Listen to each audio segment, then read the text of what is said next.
प्रिय छात्रों, हम आज इस कालांश में प्रौढ़ शरद कौमुदी के अभ्यास संख्या 44 का अभ्यास करेंगे। इससे पूर्व हम अभ्यास संख्या 43 तक अभ्यास कर चुके हैं। इसमें पहले फलों के नाम है, उसके पश्चात फिर जैसा कि पूर्व में दोहराया है शब्द है, धातु, इनके रूपों का अभ्यास करते हुए और अनुवाद का अभ्यास करेंगे।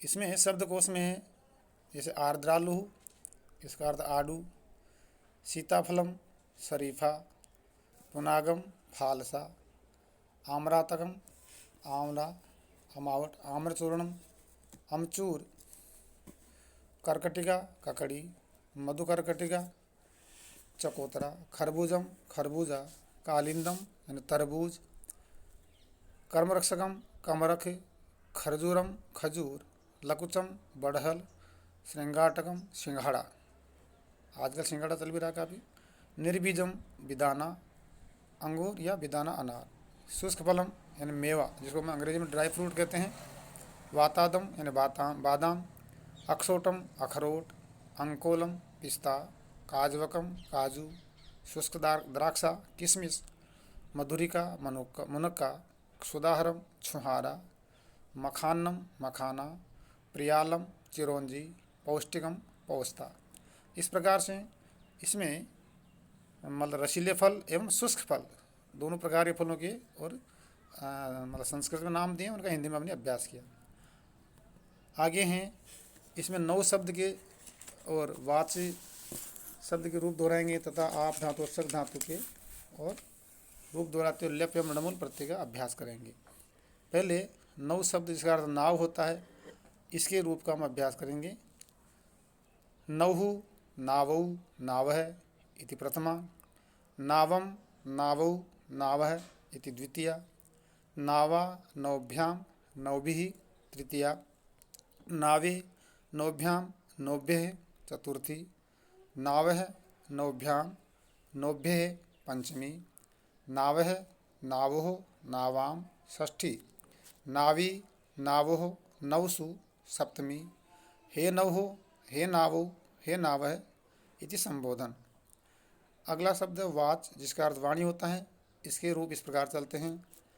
वाक और इसको ग भी होता है, वाक या वाग, वाचौ वाचः इति प्रथमा, वाचम वाचौ वाचः इति द्वितीया, वाचा वाग्भ्यां वाग्भिः इति तृतीया, वाचे वाग्भ्यां वाग्भ्यः इति चतुर्थी, वाचः वाग्भ्यां वाग्भ्यः इति पंचमी, वाचः वाचोः वाचाम् इति षष्ठी, वाची वाचोः वाक्षु इति सप्तमी, हे वाग यानी दोनों रूप बनेंगे। फिर हे वाचौ हे वाचः इति सप्तमी। अब धातुओं में आप धातु है जिसका अर्थ प्राप्त करना होता है, पाना होता है। इसके लट लकार में इस प्रकार रूप चलेंगे। आपनोति आपनुतः आपनुवन्ति, आपनोसी आपनुतः आपनुतः प्रथम पुरुष, आपनोसी आपनोति आपनुतः आपनुवन्ति प्रथम पुरुष, फिर आपनोसी आपनुतः आपनुतः मध्यम पुरुष, आपनोमी आपनुवः आपनुमः उत्तम पुरुष। इसी में लोट लकार में आज्ञा देने में आपनोतु आपनुताम आपनुवन्तु प्रथम पुरुष, आपनुहि आपनुतम आपनुत मध्यम पुरुष, आपनवानी आपनवाव आपनवाम उत्तम पुरुष। फिर लंग लकार भूतकाल में जो अनद्यतन भूत होता है उसमें है आपनोत आपनुताम आपनुवन, फिर आपनोहो आपनुतम आपनुत मध्यम पुरुष, आपनवम आपनुव आपनुम उत्तम पुरुष। विधिलिंग लकार चाहिए अर्थ में रूप चलेंगे इस प्रकार से। आपनुयात आपनुयाताम आपनुयुः प्रथम पुरुष, आपनुयाः आपनुयातम आपनुयात मध्यम पुरुष, आपनुयाम आपनुयाव आपनुयाम उत्तम पुरुष। इसी के समक्ष शक धातु के रूप लिखे हुए हैं। एक बार इनके दोहरा के फिर हम आगे अन्य लकारों के रूप दोहराएंगे इन्हीं धातुओं के। तो शक धातु लट लकार में इस प्रकार रूप चलते हैं जिसका अर्थ है सकना, जैसे पढ़ सकना, जा सकना, खा सकना, पी सकना, इस प्रकार से। तो इसमें सकनोति शक्नुतः शक्नुवन्ति प्रथम पुरुष, शक्नोषि शक्नुतः शक्नुथ मध्यम पुरुष, शक्नोमि शक्नुवः शक्नुमः उत्तम पुरुष। इसी धातु में शक धातु लोट लकार आज्ञार्थ में रूप चलेंगे। शक्नोतु शक्नुताम शक्नुवन्तु प्रथम पुरुष, शक्नुहि शक्नुतम शक्नुत मध्यम पुरुष, शक्नवानि शक्नवाव शक्नवाम उत्तम पुरुष। फिर लंग लकार अनधिक धनभूत में अशक्नोत अशक्नुताम अशक्नुवन प्रथम पुरुष, अशक्नोः अशक्नुतम अशक्नुत मध्यम पुरुष, अशक्नवम अशक्नुव अशक्नुम उत्तम पुरुष। विधिलिंग चाहिए अर्थ में होगा शक्नुयात शक्नुयाताम शक्नुयुः प्रथम पुरुष, शक्नुयाः शक्नुयातम शक्नुयात शक्नुयाम शक्नुयाव शक्नुयाम ये उत्तम पुरुष। इसके बाद आप धातु में और लिट लकार में रूप चलेंगे। आपस्यति आपस्यतः आपस्यन्ति आपस्यसि प्रथम पुरुष हुआ। फिर आपस्यसि आपस्यथ आपस्यथ मध्यम पुरुष, फिर आपस्यामि आपस्यावः आपस्यामः उत्तम पुरुष। इसी में लुट लकार अनद्यतन भविष्य में आपता आपतारऊ आपतारः प्रथम पुरुष, आपतासि आपतास्थ आपतास्थ मध्यम पुरुष, आपतास्मि आपतास्वः आपतास्मः उत्तम पुरुष। लीट लकार परोक्ष भूत में आप आपतुः आपुः प्रथम पुरुष, फिर आपिथ आपतुः आप मध्यम पुरुष, आप आपिव आपिम उत्तम पुरुष। लुंग लकार सामान्य भूतकाल में आप धातु के रूप चलेंगे। आपत आपताम आपन प्रथम पुरुष, आपह आपतम आपन आपह आपतम आपत मध्यम पुरुष, आपम आपाव आपाम उत्तम पुरुष। शक धातु के लिट लकार में रूप चलेंगे। लिट लकार में भविष्य काल में शक्षति शक्षतः शक्षन्ति प्रथम पुरुष, शक्षसि शक्षथः शक्षथ मध्यम पुरुष, शक्ष्यामि शक्ष्यावः शक्ष्यामः उत्तम पुरुष। फिर लुट लकार अनदितन भविष्य में चलेंगे। सक्ता सक्तारऊ सक्तारः प्रथम पुरुष, सक्तासि सक्तास्थः सक्तास्थ मध्यम पुरुष, सक्तास्मि सक्तास्वः सक्तास्मः उत्तम पुरुष। लिट लकार परोक्ष भूत में शक धातु रूप चलेंगे। शशाक शेकतुः शेकुः प्रथम पुरुष, फिर शेकित और शशक के इसमें मध्यम पुरुष एक वचन में दो रूप बन रहे हैं। शेकित शशक के, फिर शेकतुः, फिर दोनों के मध्यम पुरुष में शेकित शशक के मध्यम पुरुष एक वचन में दो रूप हैं। फिर द्विवचन में शेकतुः और बहुवचन में शेक है। फिर उत्तम पुरुष एक वचन में दो रूप हैं, शशाक और शशक है। फिर द्विवचन में शेकिव है और बहुवचन में शेकिम है। लुंग लकार सामान्य भूत में असकत असकताम असकन प्रथम पुरुष, असकः असकतम असकत मध्यम पुरुष, फिर असकम असकाव असकाम ये उत्तम पुरुष। अब जो इसमें जिन नियमों के आधार पर हम अभ्यास कर रहे हैं वह है समास अने पूर्वी त्वा ल्यप, अर्थात ल्यप प्रत्यय का प्रयोग कब और कैसे करते हैं, उसके पश्चात रूप उस ल्यप प्रत्यय के प्रयोग से कैसे रूप बनते हैं, ये हम इसमें अभ्यास करेंगे। जैसे धातु से पूर्व कोई अव्यय उपसर्ग या च्वी प्रत्यय हो तो त्वा के स्थान पर ल्यप प्रत्यय होता है। जैसे त्वा का अर्थ करके होता है, इसी प्रकार ल्यप प्रत्यय का धातु में प्रयोग करने पर उसका भी अर्थ करके ही निकलता है। धातु से पहले नए अ होगा तो ल्यप नहीं होगा, ल्यप अव्यय होता है। अतः ल्यप प्रत्यय लगने से बनने वाले शब्द के रूप नहीं चलते। जैसे आलिख्य यानी लिख करके, संपठ्य पढ़ करके, स्वीकृत्य स्वीकार करके, लेकिन अकृत्वा या अगत्वा इस प्रकार रूप नहीं बनते। ल्यप प्रत्यय लगाने पर साधारणतया धातु अपने मूल रूप में रहती है, उसमें फिर गुण या वृद्धि नहीं होती।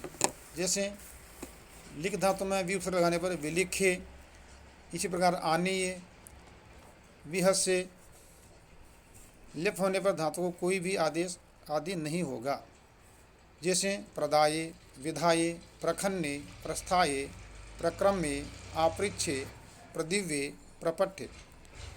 लेप प्रत्यय का प्रयोग होने पर विभिन्न धातु के रूप इस प्रकार बनते हैं। अर्थात कुछ उदाहरण हमारे सामने हैं कि धातु में लेप प्रत्यय का प्रयोग करने पर उनके रूप कैसे बनते हैं, जिनका प्रयोग हम अनुवाद में करेंगे और जीवन में संस्कृत को समझने के लिए भी उनका हमें उपयोग करना है।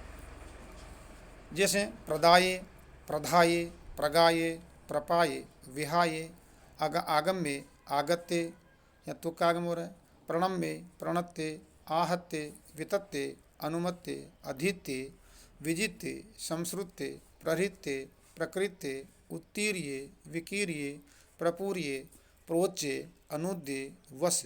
वश धातु से बनेगा अध्युष्य, स्वप से प्रसुप्पे, वे से आहुये, ग्रह से संग्रिये, प्रच्छ से आपृच्छे, विचार्ये, विगणय्ये, प्रणमय्ये, विरचय्ये, प्रक्षीये, प्राप्ये, प्रापय्ये, प्रवाये, प्रज्ञाये, उपव्याये, प्रमाये, विलीये और विलाये। इस प्रकार रूप बनते हैं। एक थोड़ा सा नियम और है कि आवेक्षण और नुमूलच नित्य विपसयो, अर्थात इस सूत्रानुसार बार बार करना अर्थ में त्वा और नमूल दोनों प्रत्यय होते हैं। इन प्रत्ययों के होने पर शब्द को 2 बार पढ़ा जाएगा। जैसे स्मृत धातु में स्मारम स्मारम भी बनता है और स्मृत्वा स्मृत्वा, तो त्वा प्रत्यय होने पर स्मृता स्मृत्वा और नमूल होने पर स्मारम स्मारम, अर्थात याद कर करके। इसी प्रकार पायम पायम या पीत्वा पीत्वा, भोजम भोजम या भुक्त्वा भुक्त्वा, श्रावम श्रावम, श्रुत्वा श्रुत्वा। तो इस प्रकार ये मतलब बार बार करने अर्थ में भी त्वा प्रत्यय का प्रयोग किया जाता है।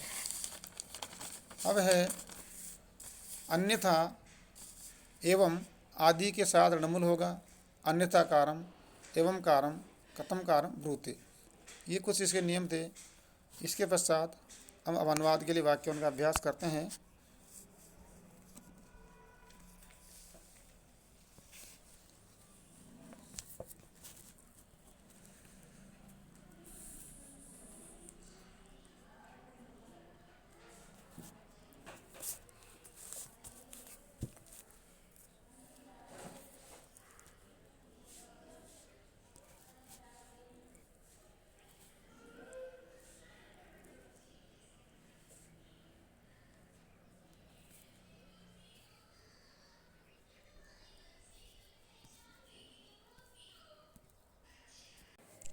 हम संस्कृत में अनुवाद के वाक्यों का अभ्यास करेंगे। जैसे पहला वाक्य है, बड़े पुण्य रूपी मूल्य से तुमने ये शरीर रूपी नौका खरीदी है। इसमें 9 शब्द का प्रयोग किया जा रहा है। अनुवाद होगा महत पुण्य ने, बड़े पुण्य रूपी मूल्य से, तो इसका हो रहा है महत पुण्य ने, महत पुण्य पण्य ने मूल्य से, महत पुण्य पण्य ने त्वया इयम काय नवहो क्रीता, काय न शरीर और नव नौका, तो शरीर रूपी नौका खरीदी है। तो अनुवाद हो रहा है महत पुण्य पण्य ने त्वया इयम काय नवहो क्रीता। अगला वाक्य है, वह नौका से तीव्र वेग वाली नदी को पार करता है। तो इसका अनुवाद होगा असौ, अब यहाँ 9 शब्द में तृतीय विभक्ति एक तो नावा, असौ नावा तीव्र वेगवतीम नदीम उत्तरति, त्रिधातु में और लट लगा बनेगा उत्तरति।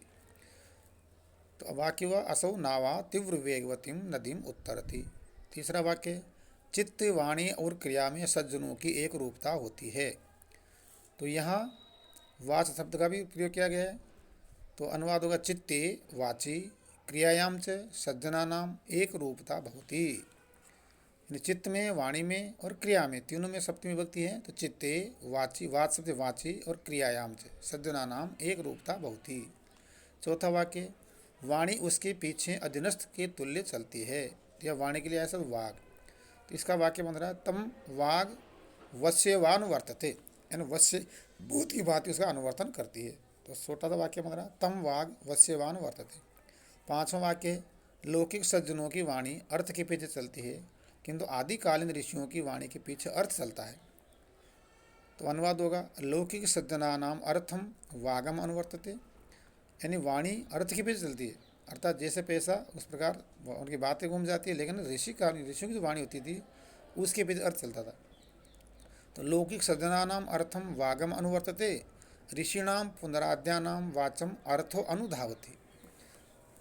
छठा वाक्य इससे क्या लाभ होगा, तो अनुवाद होगा अतः किम प्राप्यते, अतः इससे और किम प्राप्यते। सातवां वाक्य वे लोग विद्वानों में सभ्यतम गिने जाते हैं जो मनोगत बात को वाणी से प्रकट कर सकते हैं। तो इसका अनुवाद होगा भवन्ति ते सभ्यतमा विपश्यताम मनोगतिम वाच निवेशयन्ति। ये काव्य की श्लोक की पंक्ति है। इसके पश्चात आठवां वाक्य है तुम चक्रवर्ती पुत्र को प्राप्त करो। तो यहाँ अनुवाद होगा तुम चक्रवर्तिनम पुत्रम आपनुहि, तुम चक्रवर्तिनम पुत्रम आपनुहि। ईश्वर जगत में व्याप्त है। नवा वाक्य, तो अनुवाद होगा ईश्वर है जगत व्यापनोति, ईश्वर है जगत व्यापन, जगत को व्याप्त करता है। 10वां है सत्य विषय पर गांधी जी ने लेख लिखे हैं।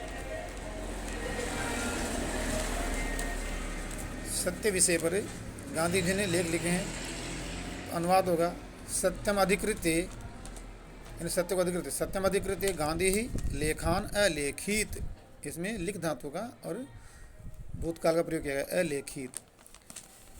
11वें में सब लोग इष्ट वस्तु को पाकर सुखी हो जाते हैं। अलेखित में और भूतकाल लगा प्रयोग।